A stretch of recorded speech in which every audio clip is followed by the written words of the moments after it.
Hey folks, Paul here, and today we're going to introduce and unbox the brand new iPhone 7. My brand new iPhone 7, in fact, paid for. This is my own personal phone, paid for with my own personal pennies. So, let's get into it. Let's try and get into it. Cellophane. Don't need that. So, Apple continuing with what they started, which was the minimalist packaging. There used to be phones had massive boxes with colourful displays and all sorts of information on the outside. Now you get a picture of the phone, and that's about it, really. Really very little. You've just got the Apple and iPhone branding on the outsides, and on the back some technical information there. The contents of the box. This is the 128 gig version.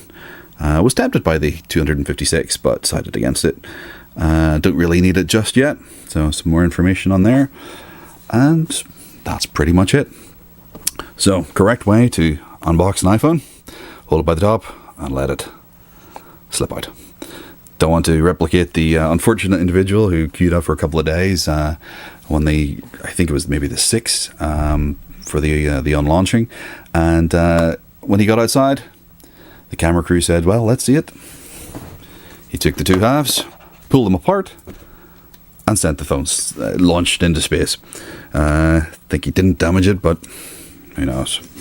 So you have some little piece of card with Apple stickers and some really very minimal information.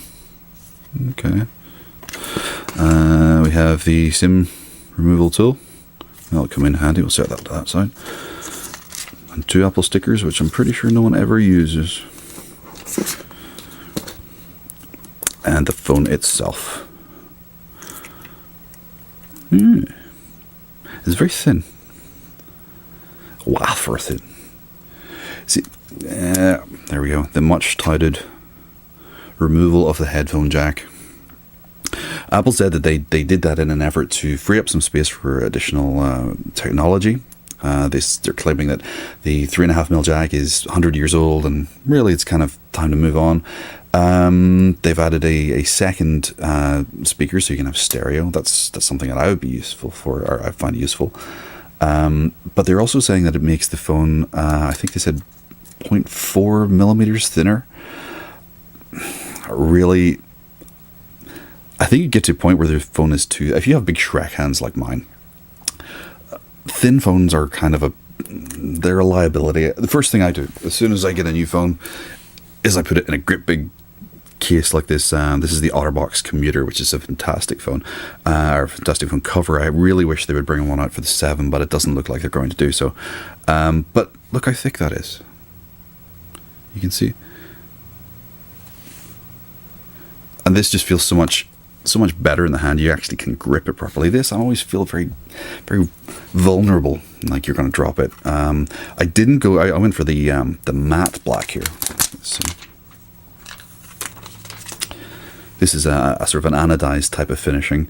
For the simple reason is, if you have the shiny black, you're going to see every kind of scratch. You're going to see every fingerprint. And apparently it is quite slippery as well, so that's something I was very, very keen to avoid.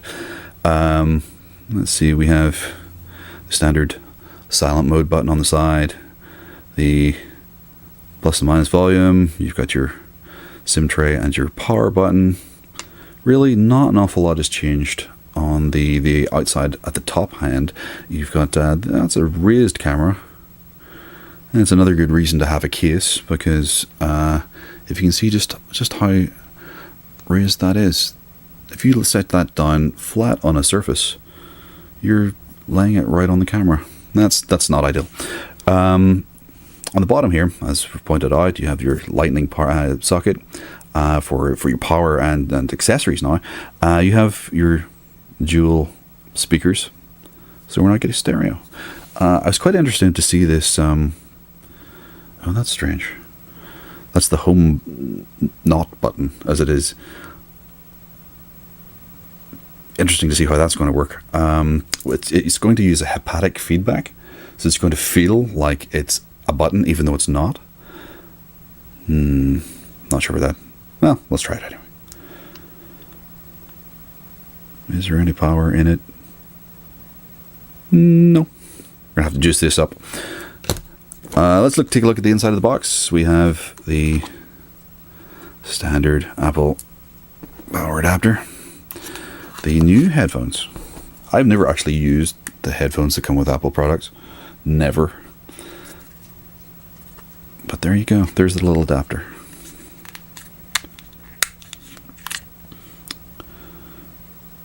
When Apple first said that they were going to ditch the headphone socket, people lost their minds.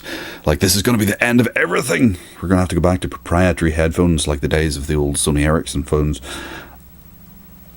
Look, this, you can buy one of these for £9 from Apple, and you can use any headphone you want. It's not a big deal. So that's nice that Apple included that, though. It's surprising that Apple included it. Normally they try and charge you as much as humanly possible to try and get your periphery stuff. And there we go. That's the new headphones with the lightning connector. Cool. Spit those away because they'll never be used. And a new cable which will no doubt last 6 months like every other iPhone cable. Yes, that'll be replaced as well. Okay, I'm going to try and juice this up and get a SIM into it and see what happens. So, turns out there was actually some power in the iPhone, I just wasn't turning it on properly. You'd think after my, 5th iPhone I'd know how to do that, but apparently not. So, what I'm going to do is I'm going to set that down for a second. I'm going to pop the SIM. I've just removed my iPhone 6 from the its OtterBox little coffin. I am feeling incredibly vulnerable at this point because I'm a clumsy oaf and I tend to drop these things. So, I'll remove the SIM. This is an EE SIM, nano SIM it takes. Same as every other one. Now, using your little removal tool, just pop that out. And then try and figure out which way the SIM goes back in. I think it's that way, isn't it? It is.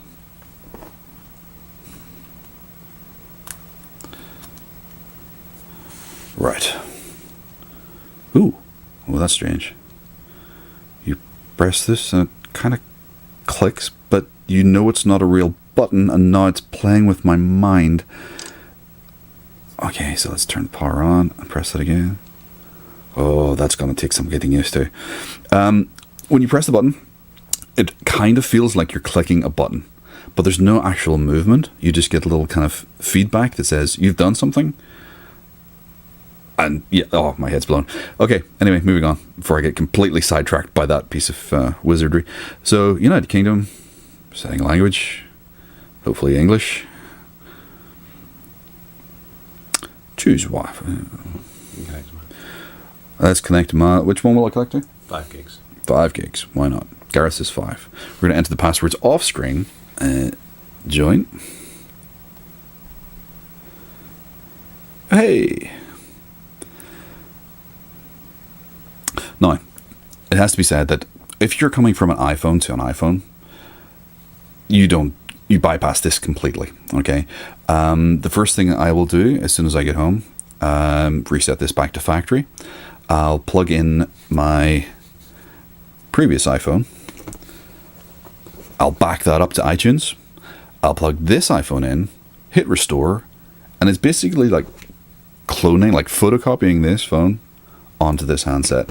Everything transfers over, all your data, your music, your apps, your text messages, absolutely everything transfers over. So it's a fantastically simple way of doing it, and it actually works really, really well. The only problem I ever found with it is that I actually had to clean out my phone a while ago because I had so much crap on it from my iPhone 4 that I had downloaded the apps on there and never really used them, never really cleaned them up. But then every time I got a new iPhone, everything transferred across, and I just ended up never really getting rid of them. So it's something to bear in mind. But what we're going to do is we're going to take you through just basically setting up an iPhone from scratch. If this is your first iPhone, or you're coming from a previous Android or something like that,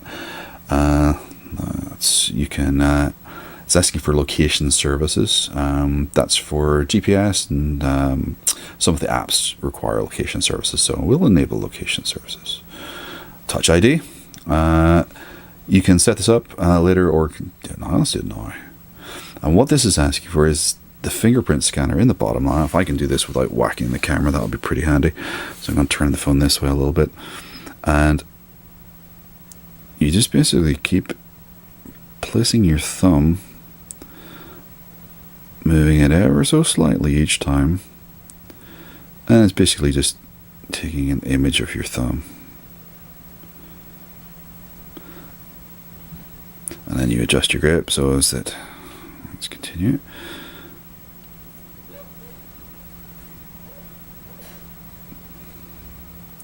Gets this outsides of your thumb, in case you grab your phone at a weird angle. And there we go. Create a password. Let's not do that on camera.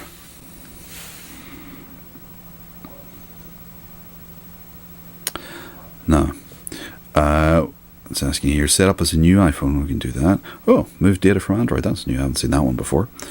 Restore from an iTunes backup. That's the one I would usually use.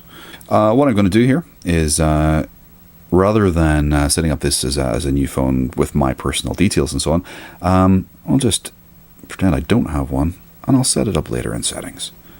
Are you sure you want? I don't want to. I am very sure. Terms and conditions. Do we agree? Of course we agree. After reading them like everyone should. We'll turn on Siri later. Don't worry about that. Diagnostics sent to Apple. Sure. Why not? Apple. No. Let's not share that. Meet the new home button. Make your iPhone experience even more personal by choosing the click that's right for you. We'll customize that later. Display zoom. So I would like to view iPhone. Yeah, interesting. You can make the icons larger or smaller. I think we'll stick with standard. Been using it so far. Oh, let's see what that looks like. Standard, zoomed. Standard, zoomed. I think we'll stick with standard. Welcome to iPhone. Getting started. And there we have your standard apps. These are the apps that come with the iPhone, some of which are useful, some of which not so much. So Mail is your email. You have Calendar, Photos, that's your photo library. The Camera, Maps, which actually is useful. I use it in my car as my GPS, and it works very well. Clock, that's where you set your stopwatches, alarms, all that kind of thing. Your weather app, which is actually quite useful. It's usually fairly kind of accurate. It's not always the case, but the news app actually gives summaries of some of the top news stories from various sources. You can control that, just what sources that you actually want reports from. Wallet is for your Apple Pay. Something I don't use, but you can store your credit card and debit card details on your phone, and you can use those almost like contactless, which is nice in theory, but it's not something I'd be particularly worried about doing. Notes is just notes, really. Reminders, stocks is something that they included on here for some reason, because I don't know anyone who's ever used it. Videos is your video library, and then you have the iBooks, iTunes Store, and App Store. The home button's new to iOS 10. And it allows you to actually use your iPhone to control gadgets around your house.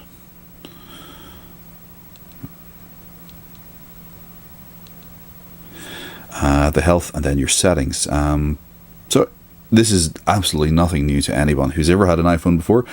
You also have, when you're scrolling from side to side, there's some more apps. Again, these are all bog standard Apple apps everyone's seen. Along the bottom here, you have the phone, Safari, messages. These are kind of your usual use apps, and they stay on the bottom regardless of which screen you're on. This is new for iOS 10. This you can actually use from your lock screen, or no, one uses. Sorry, I'm trying to do this on camera, which isn't the easiest thing to do whilst wrapping yourself around a tripod. So swiping to the left, screens to the left, you can actually have widgets. There's your regular use. This will actually become populated by the apps that you use most often. Then you have news stories. This again comes from your news app, weather, and so on. You can actually edit these with widgets from different apps, depending on what you want. Now, one thing I was a little bit concerned about this when I first upgraded to iOS 10 was if this can be used from the lock screen, like so. What information do you really want here? Do you want email? Do you want you can have your Amazon status for your different orders and things like that? Is that something you want on your lock screen that doesn't require the use of the fingerprint scanner or your password? For me, no thank you. So if we return to the lock screen, swiping to the right to bring the left hand screen over, we'll bring this, and swiping that way will bring up your camera. Now the camera, I know they have updated quite a bit. Again, the format of it should be very familiar with anyone who uses iPhone. You have your various options down here, which you get to just by scrolling over. So you can use time lapse, slow-mo. That's your video setting.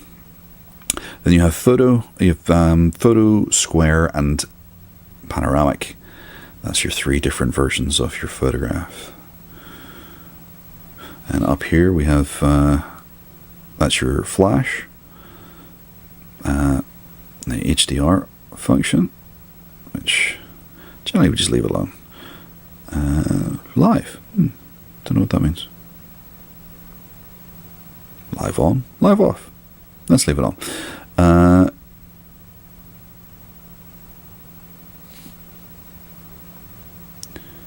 Your different little effects that no one ever uses because everyone just takes a phone out and takes a picture, and that's about it.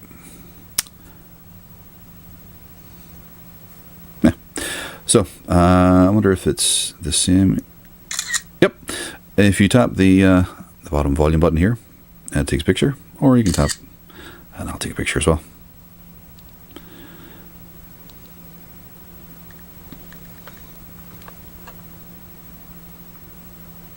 Back in the stocks. This is a really sensitive screen, actually. I usually have a nice big Gorilla Glass thing here on the front, so it's a little more sensitive than I'm used to. So it's an iPhone. It's almost exactly the same as this iPhone on a daily use basis. They're exactly the same screen size. The actual screen protectors and so on for the iPhone 6 will fit on the iPhone 7. Now, a lot of people have criticized the iPhone 7 as being a kind of an evolution rather than a revolution, and I guess they're right. There is no real standout feature of the iPhone 7 the way there was with previous models.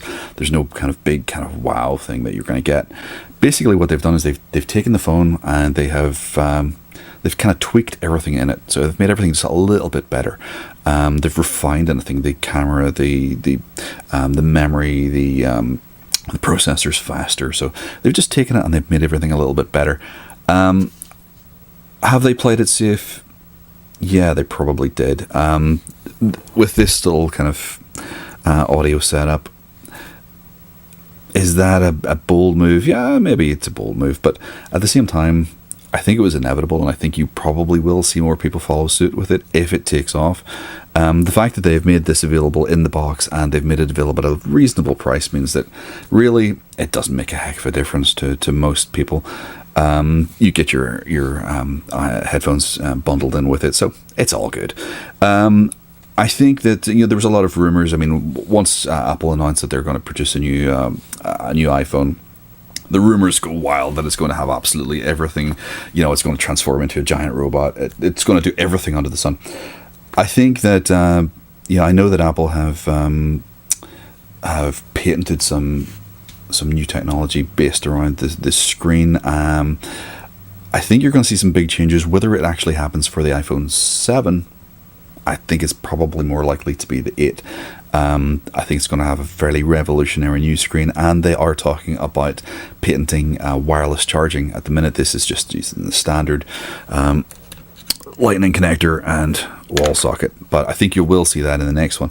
Now, some people have said that one of the criticisms leveled against the iPhone is basically just how expensive they are, and how they're not for kind of most folks, and the ones that are getting 16 gig versions which fill up very, very quickly.